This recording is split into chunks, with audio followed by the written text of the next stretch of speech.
The NBA is thriving, even with Los Angeles Lakers star LeBron James, the face of the league for nearly 2 decades, sidelined with injury.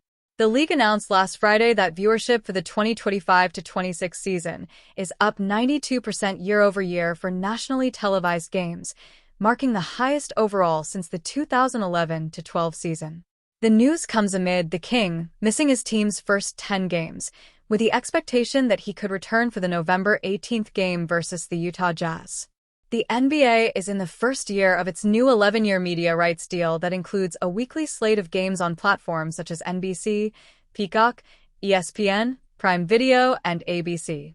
The 2025-26 schedule of national TV games generally features Mondays on Peacock, Tuesdays on NBC/Peacock, Wednesdays on ESPN/ESPN app, Saturdays on Prime Video in the afternoon and ABC/ESPN app at night, and Sundays on ABC/ESPN app in the afternoon and NBC/Peacock at night.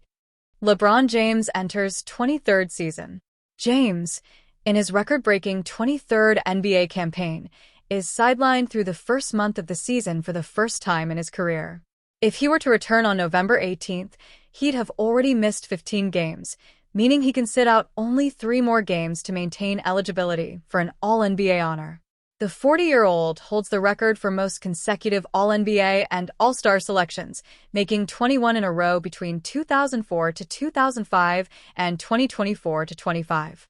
James is also in danger of not making the All-Star team, even though fans could overwhelmingly vote in his favor despite his injury absence.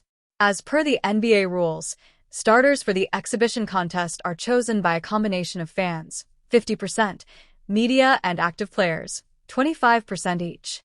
Even if fans vote for James, players and media members may choose to reward some other forwards who've been more available thus far. Good news for the NBA? That the NBA has maintained fan interest amid LeBron James' absence is a positive development for a league that has relied heavily on the Lakers' star for years. Young stars such as Victor Wembanyama, Luka Doncic, Anthony Edwards, Cade Cunningham, and Tyrese Maxey have seemingly taken over the league, while proven MVPs like Nikola Jokic and Giannis Antetokounmpo have maintained their dominance thus far. Wemby has been widely forecasted to succeed James and Steph Curry as the next face of the NBA, given his otherworldly skill set and natural charisma. The French phenom is already proving to be a box office draw. Wemby led all players in the league with 276 million video views across NBA social media accounts as of November 5th, while remaining one of the top merchandise sellers. Suffice it to say the NBA is in safe hands once LeBron James, 40, Stephen Curry, 37, and Kevin Durant, 37, ride off into the sunset within the next few years. Los Angeles Lakers legends Shaquille O'Neal, aka Shaq, and Kobe Bryant have been ranked number 7 and number 4, respectively, in The Athletic's new list of top 25 players of the 21st century. The list, selected by a panel of 43 writers, podcasters, and editors, ranked current Lakers forward LeBron James at number 1, followed by Golden State Warriors guard Stephen Curry at number 2 and San Antonio Spurs icon Tim Duncan at number 3. While Bryant came in at number 4, 3-time Denver Nuggets MVP Nikola Jokic and 2-time NBA champion Kevin Durant rounded off the top 6, followed by Shaq, Giannis Antetokounmpo, Dirk Nowitzki, and Dwayne Wade. Needless to say, the list immediately sparked outrage among Lakers fans who watched Shaq and Kobe run roughshod over the league at the start of the 21st century. Controversial list causes uproar. One knowledgeable fan felt it was outrageous to rank Jokic and Curry, 2 players with a combined 0 all-defensive selections, over Bryant and O'Neal. Let me be very, very clear. Anyone choosing Steph and Jokic over Kobe and Shaq for a best-of-7 series is getting smoked, wrote Spiegel. While Bryant ranks 2nd all-time in all-defensive selections, 12, and 3rd in All-NBA nods, 15, O'Neal made 3 all-defensive second teams besides 14 All-NBA teams in his illustrious career.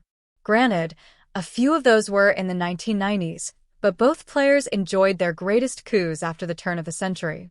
Another fan felt the 2 Lakers legends were being penalized for their seasons in the 1990s, despite capturing a combined 9 NBA titles in the 21st century. I assume Shaq and Kobe are penalized as their seasons in the 90s don't count. Asked Jim. See in the comments section of the Athletics list. T-Mac, Dame, time snubbed.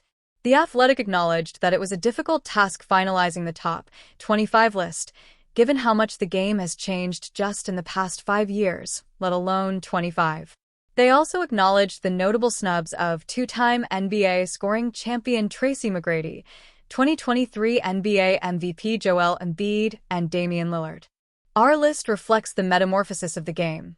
We still have bigs who dominated close to the basket, the way it was done back in the day, read the article. But there are also numerous guards and wings that reconfigured the geometry of the game, forever, with their range and volume. The full list can be found below. 1. LeBron James. 2. Stephen Curry. 3. Tim Duncan. 4. Kobe Bryant. 5. Nikola Jokic. 6. Kevin Durant. 7. Shaquille O'Neal. 8. Giannis Antetokounmpo. 9. Dirk Nowitzki. 10. Dwayne Wade. 11. Kevin Garnett. 12. Kawhi Leonard. 13. Chris Paul. 14. James Harden. 15. Steve Nash. 16. Russell Westbrook.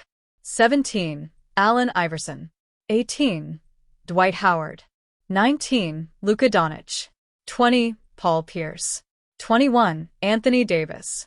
22. Jason Kidd. 23. Jason Tatum. 24. Carmelo Anthony. 25. Shai Gilgeous-Alexander. The Los Angeles Lakers have reasons to dream big for the remainder of the 2025-26 NBA season. They also have obvious areas to improve if they want to reach their grandest goals. While their 7-3 start has spawned all kinds of encouragement, particularly when they're still awaiting the season debut of LeBron James, it has also revealed some problem areas within the purple and gold. If they're hoping to contend for the crown, they clearly need more from their defense, 21st in efficiency, per NBA.com, and their center spot, where DeAndre Ayton has a dismal minus 14.5 net differential. Why not attack both birds with a single stone? Because an aggressive trade for Luka Doncic's former running mate, Daniel Gafford, might do the trick. And while his availability isn't quite certain, several teams are monitoring the situation per Clutch Point's Brett Siegel, who added the Lakers have had strong interest in Gafford dating back to last season. It feels like a no-brainer from LA's side. Ayton's play has been up and down, and he isn't the kind of spring-loaded rim runner who would work best with Doncic and other downhill playmakers like James and Austin Reeves.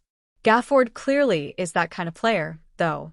And the Lakers already know he can thrive with Doncic, as the two started alongside one another on the Dallas Mavericks 2023-24 finals team.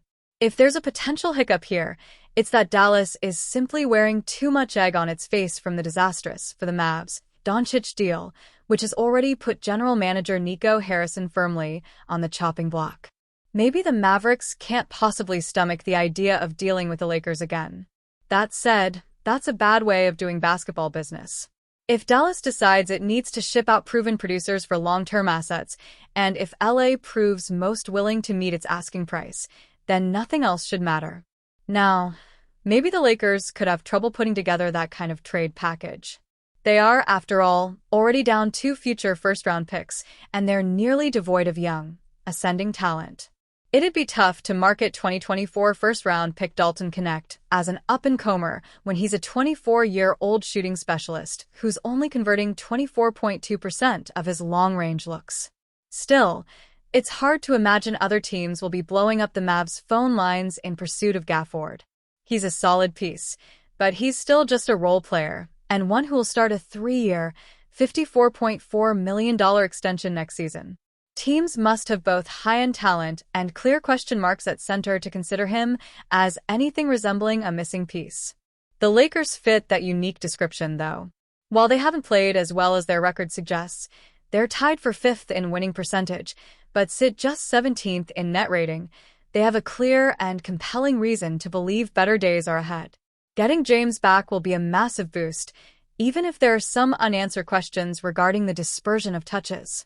For as loaded as the Western Conference is, a Lakers team featuring James, Doncic, and Reeves will not, and should not, fear anyone. They won't be on-paper favorites, but they'll be in the mix. If they can upgrade the center spot, that is.